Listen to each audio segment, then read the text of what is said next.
जय हिंद। आज हम बात करने जा रहे हैं डायबिटीज मेलाइटस के बारे में। जो डायबिटीज को हम क्या बोलते हैं, मधुमेह बीमारी, और गांव भर के शब्दों में इसे चिनिया रोग भी बोलते हैं।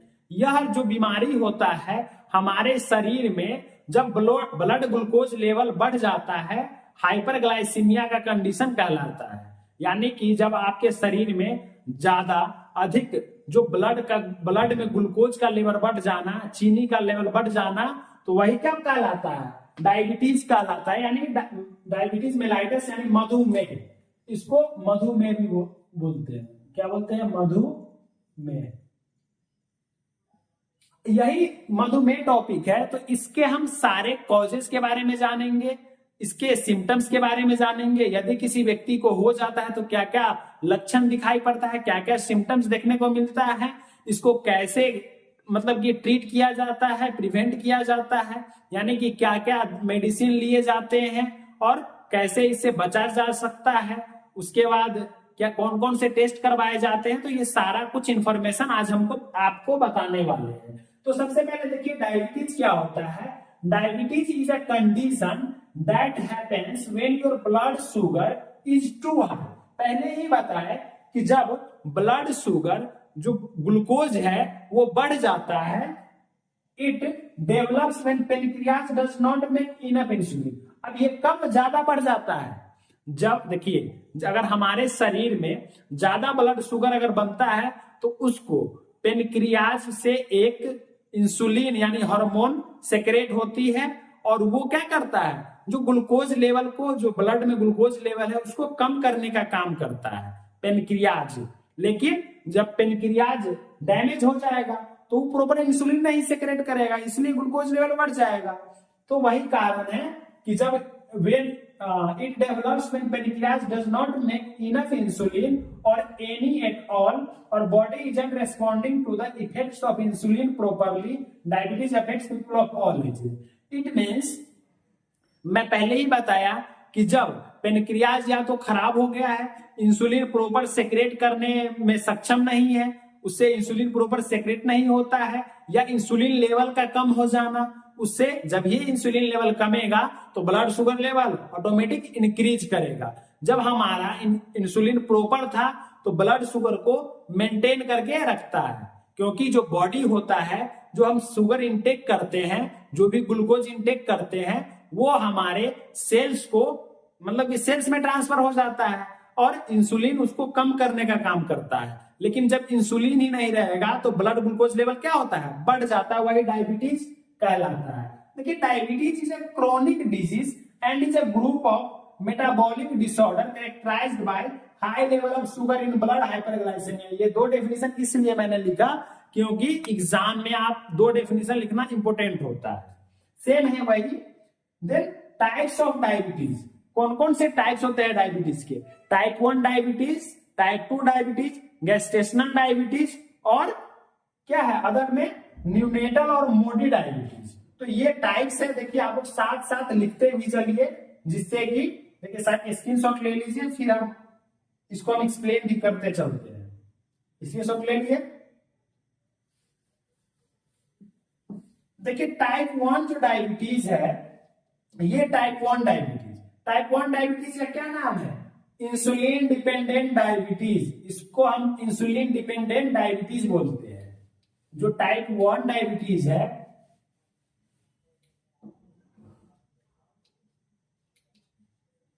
टाइप 1 डायबिटीज, टाइप 1 डायबिटीज को क्या बोलते हैं? Insulin dependent diabetes.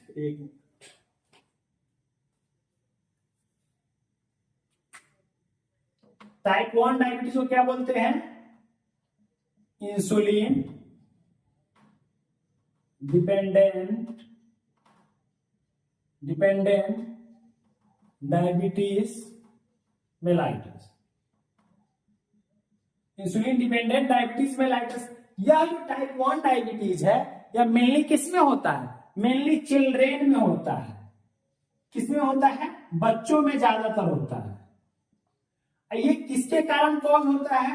Due to deficiency of insulin, caused by due to deficiency of insulin. Insulin के कम होने के कारण होता है। और बहुत सारे जेनेटिक फैक्टर भी होते हैं, genetic factor auto immune disease के कारण भी होता है, तो ये भी आप मेंशन कर सकते हैं। अब हम बात कर रहे हैं टाइप 2 डायबिटीज। कौन सा? ये टाइप 2 डायबिटीज। टाइप 2 डायबिटीज ऐसे ही लिखे यार।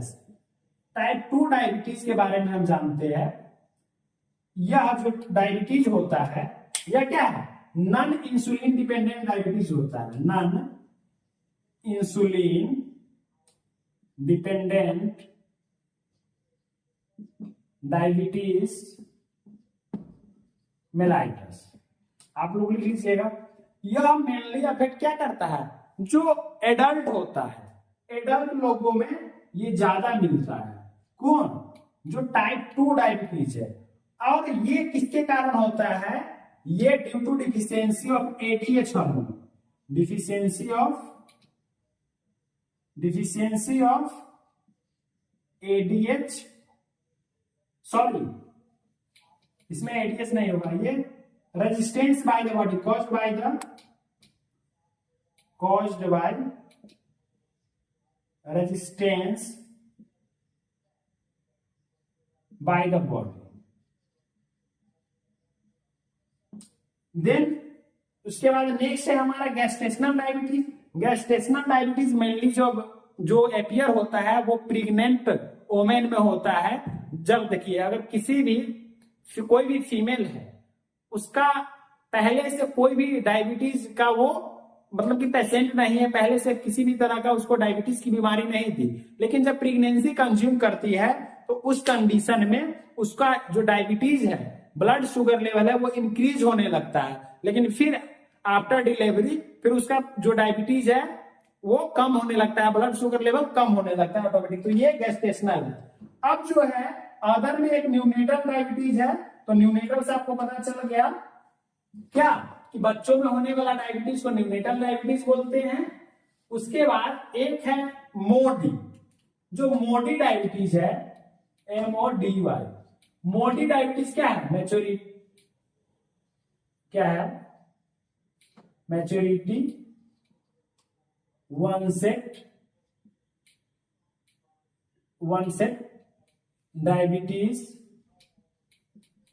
Diabetes of younger as. ये 25 साल से कम के बच्चों में ये ज्यादा देखने को मिलता है। कौन? मोडी डायबिटीज। तो ये हमारा क्या था? डायबिटीज का टाइप्स था। क्या था? डायबिटीज का टाइप्स। यानी कि टाइप 1 डायबिटीज जो इंसुलिन डिपेंडेंट डायबिटीज होता है, ज्यादा किसको इफेक्ट करता है? चिल्ड्रन को इफेक्ट करता है, इतना याद रखिए। जो टाइप 2 डायबिटीज होता है नॉन इंसुलिन डिपेंडेंट डायबिटीज होता है, और ये मेनली एडल्ट को अफेक्ट करता है। Then gestational diabetes mainly pregnant women में देखने को मिलता है, और अदर में न्यूनेटल और MODY, maturity onset diabetes of younger age. Then आप इसके इटियोलॉजी के बारे में बात कर रहे हैं। कारण, क्या क्या कारण है डायबिटीज मेलाइटस का, जो डायबिटीज मेलाइटस कॉज कर सकता है? फर्स्ट कारण क्या है? इंसुलिन रेजिस्टेंस के कारण, जो हम पहले बताया जो टाइप 2 में आ रहा था। ऑटो इम्यून डिजीज के कारण भी हो सकता है। हार्मोनल इंबैलेंस, क्योंकि हार्मोनल इंबैलेंस ये इंसुलिन का कम जाना, यानी ब्लड शुगर लेवल बढ़ेगा तो डायबिटीज कॉज होगा, मधुमेह बीमारी हो जाएगा। पेनक्रियाटिक डैमेज, जब आपका पेनक्रियाज, जो पेनक्रियाज ऑर्गन है उसका खराब हो जाना, डैमेज हो जाना, कुछ प्रॉब्लम्स आ जाना, उसके कारण भी डायबिटीज मेलाइटस कॉज होता है। Then genetic mutation, sometimes genetic changes के कारण भी, यानी पहले से प्रीवियस हिस्ट्री के कारण भी होता है। कौन? डायबिटीज, ये जेनेटिक के कारण। अब रिस्क फैक्टर, क्या क्या रिस्क फैक्टर होने के चांसेस? तो सेडेंट्री लाइफ स्टाइल है, ओबेसिटी है, देखिए मोटे लोगों में ज्यादा डायबिटीज होता है। ये अनहेल्दी ईटिंग हैबिट, जो लोग खाना उल्टा पुल्टा खाते हैं। अब जैसे कि नाइट में कम खाना खाना है तो खूब एकदम लेते हैं, हाई हेवी डोज ले लेते हैं, फिर जाके सुत रहते हैं एकदम हो, तो वहां डायबिटीज बढ़ता है। अनहेल्दी अनहाइजीनिक फूड खाने से होता है। फैमिली एंड जेनेटिक हिस्ट्री के कारण भी हो सकता है। तो ये क्या है? डायबिटीज होने के चांसेस, यानी रिस्क फैक्टर है। अब हम क्लिनिकल मैनिफेस्टेशन की बात करें, इसको हम साइन एंड सिम्टम्स इसी को बोलते हैं। तो क्या क्या साइन एंड सिम्टम्स देखने को मिलता है किसमें? जो डायबिटीज वाले पेशेंट है, डायबिटीज मेलाइटस वाले पेशेंट है उसमें। पॉलीडिप्सिया, ये पॉलीडिप्सिया मिलता है देखने को। पॉलीडिप्सिया इट मीन्स ये क्या है, एक्सेसिव थर्स्ट, एक्सेसिव थर्स्ट यानी प्यास ज्यादा लगता है।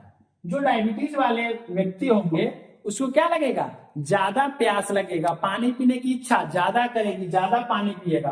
पॉलीयूरिया, फ्रीक्वेंट यूरिनेशन, यही होता है एक्सेसिव यूरिनेशन या फ्रीक्वेंट यूरिनेशन। ज्यादा पानी पिएगा तो ज्यादा पेशाब करने भी जाएगा बार बार, तो ये पॉलीयूरिया उस टर्म को बोलते हैं। पॉलीफेजिया यानी क्या, एक्सेसिव हंगर, खाना ज्यादा खाएगा, भूख ज्यादा लगेगा, ज्यादा खाएगा तो ज्यादा ब्लड शुगर लेवल बढ़ेगा, कम खाएगा तो वीकनेस आ जाएगा। वही एक्सेसिव वेट लॉस, ये वेट लॉस होता है जब ज्यादा सोचता है कि हम ज्यादा खाएंगे तो ब्लड शुगर लेवल बढ़ जाएगा और उसी के कारण खाना कम करता है तो वेट लॉस होने लगता है उसका। फैटिग यानी थकान महसूस करता है। ब्लड विजन, आंखों की रोशनी जाने लगती है, किसकी, डायबिटीज वाले पेशेंट के। यदि आपके कोई कांटेक्ट में गली मोहल्ले कहीं भी होंगे तो उसको ज्यादा, अगर डायबिटीज है ज्यादा दिन से तो उनको कम दिखता होगा, तो ये डायबिटीज मेलाइटिस में ब्लड विजन का चांसेस बढ़ जाता है। देन है स्लो हीलिंग सोर्स। अब डायबिटीज वाले पेशेंट को ये तो बहुत बड़ी प्रॉब्लम है, जब कहीं कट गया, घाव हो गया, उंड हो गया, कोई भी ट्रॉमा हो गया तो वो जल्दी भरता नहीं है उसका घाव। जो घाव का हीलिंग प्रोसेस है वो जल्दी रिकवर घाव नहीं हो पाता है। क्यों, क्योंकि वो डायबिटिक है। इसलिए डायबिटिक के कंडीशन में आप देखते होंगे अगर इतना छोटा सा फुंसी अगर हो गया तो ये धीरे धीरे पूरा हाथ को ही खत्म कर देता है, पूरा हाथ को सड़ा डालता है। तो ये है क्या, slow healing source. Numbness and tingling और इरिटेबिलिटी, समटाइम्स हेडेक भी हो सकता है। तो ये सारा क्या है, क्लिनिकल मैनिफेस्टेशन है किसका, डायबिटीज मेलाइटस का। अब हम पैथोफिजियोलॉजी का बात करते हैं कि पैथोफिजियोलॉजी क्या है। देखिए pathophysiology due to aetiological factor, कोई भी इटियोलॉजिकल फैक्टर के कारण हो सकता है। जितने भी आपको इटियोलॉजिकल फैक्टर बताए, इम्यूनिटी वगैरह के कारण, अनहेल्थी डाइट वगैरह लेने के कारण, फैमिली हिस्ट्री के कारण, तो ये किसी भी इटियोलॉजिकल कारण हो सकता है। एबनॉर्मल इंसुलिन सेंसिटिविटी होगा, देन हाइपर इंसुलिनिमिया होगा, उसके बाद सेंट्रल ओबेसिटी होगा, और मोटापा आ जाएगा, फिर इंसुलिन रेजिस्टेंस सिंड्रोम उसी में आएगा, फिर progressive loss of beta cell, यानी कि जब क्या होगा, डैमेज होगा, पेनक्रियाज डैमेज होगा तो बीटा सेल का लॉस होगा, तभी तो इंसुलिन का सेक्रेशन कम होगा। देन इंपेयर्ड ग्लूकोज टॉलरेंस होगा, ग्लूकोज को अच्छा से टॉलरेट नहीं कर पाएगा तो डायबिटीज मेलाइटस कॉज हो जाएगा। यानी कि ऑल ओवर जब हमारा पेनक्रियाज में जो बीटा सेल होते हैं जो हार्मोन प्रोड्यूस करते हैं इंसुलिन, उसका कम हो जाना, उसी के कारण क्या फॉर्म हो रहा है, यानी डायबिटीज, ब्लड शुगर लेवल बढ़ेगा तो हाइपर क्या होगा, हाइपरग्लाइसेमिया, यानी कि ब्लड ग्लूकोज लेवल का बढ़ जाना, इट मींस हाइपरग्लाइसेमिया। तो ये क्या है, हमारा पैथोफिजियोलॉजी होने के चांसेस। अगर डायग्राम में देखेंगे तो ये आपका क्या है, ये आपका वेसल है, और समझिए इसमें ये ब्लड सेल है, ब्लड सेल है, और ये ब्लैक वाले को सब व्हाइट होता है ब्लड शुगर से, ये ब्लैक वाले को ये देखिए नॉर्मल हुआ, ये नॉर्मल आप बना सकते हैं। इमेज में अगर बनाना होगा तो हम बता रहे हैं इमेज के लिए।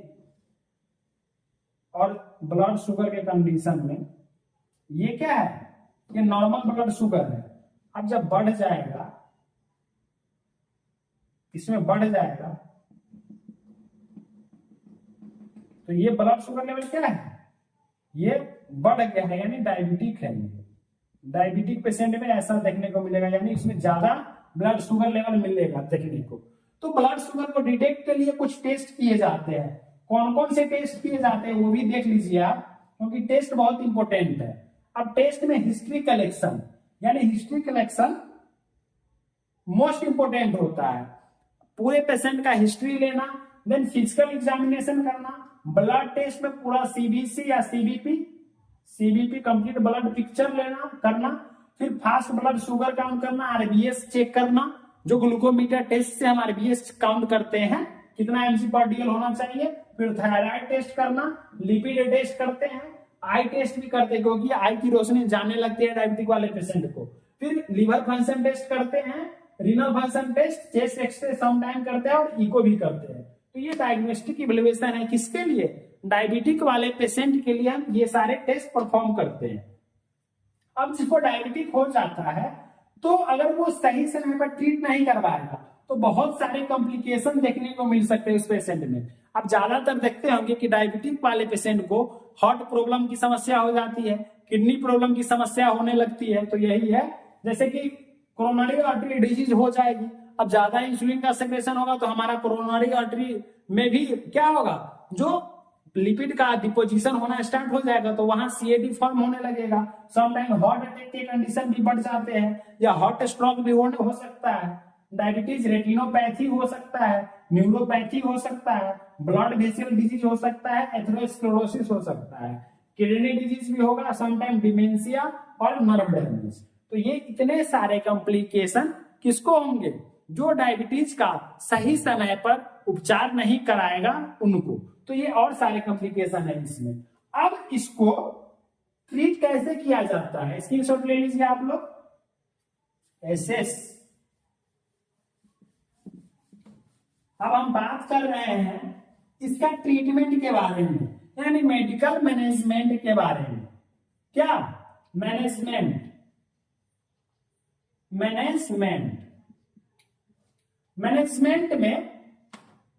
में क्या करते हैं? इंसुलिन का इंजेक्शन लगाते हैं, इंसुलिन थेरेपी।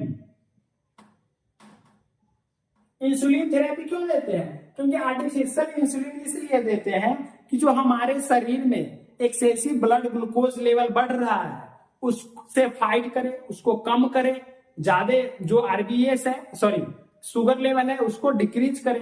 क्योंकि हमारा जो पेनक्रियाज है उसका जो आइसोलेट है वो तो खराब हो चुका है, उसके कारण इंसुलिन नहीं सिक्रेट कर पा रहा है, यानी कि पेनक्रियाज डैमेज होने के कारण प्रॉपर इंसुलिन का सेक्रेशन नहीं कर पा रहा है। इसलिए हम बाहर से इंसुलिन थेरेपी देते हैं। इंसुलिन थेरेपी में सम मेडिसिन आता है, राइजोडेक वगैरह आता है। तो ये सारे मेडिसिन दिए जाते हैं किसको? जो डायबिटिक वाले पेशेंट को। उसके बाद सर्जिकल मैनेजमेंट में क्या करते हैं? पेनक्रियाज जो डैमेज है उसको पेनक्रियाज ट्रांसप्लांट भी करते हैं। अगर पूरा पेनक्रियाज डैमेज है तो पेनक्रियाज ट्रांसप्लांट करते हैं। समटाइम्स क्या करते हैं? आइसोलेट सेट ट्रांसप्लांटेशन भी करते हैं। तो ये क्या था? डायबिटीज का सर्जिकल मैनेजमेंट। अब हम कुछ इंफॉर्मेशन देंगे सर, ये जो डायबिटीज है, अब डायबिटीज वाले पेशेंट को खाना जैसे कि बहुत सारे चीज को अवॉइड करना चाहिए, ज्यादा हैवी मील नहीं लेना चाहिए। उसके बाद हेल्थ एजुकेशन के बारे में हम बता रहे हैं कि ज्यादा हैवी मील नहीं लेना चाहिए, क्योंकि अगर आप एक बार हैवी मील ले लेंगे तो डायबिटीज कॉज होने का बहुत ज्यादा चांसेस रहता है। तो इसके लिए उसको डिवाइडेड डोज करेंगे, यानी कि जो एक बार ले रहे हैं उसको 3 बार में खाएंगे, 4 बार में खाएंगे, तो वो हमारा बॉडी एडजस्ट करेगा प्रॉपर। तो ये हमारा क्या था? डायबिटीज। आई होप सभी लोगों को समझ में आया होगा। तो हमारे चैनल को लाइक, सब्सक्राइब और शेयर कीजिए। थैंक्स फॉर वॉचिंग दोस्तों, मिलते हैं अगले लेक्चर में।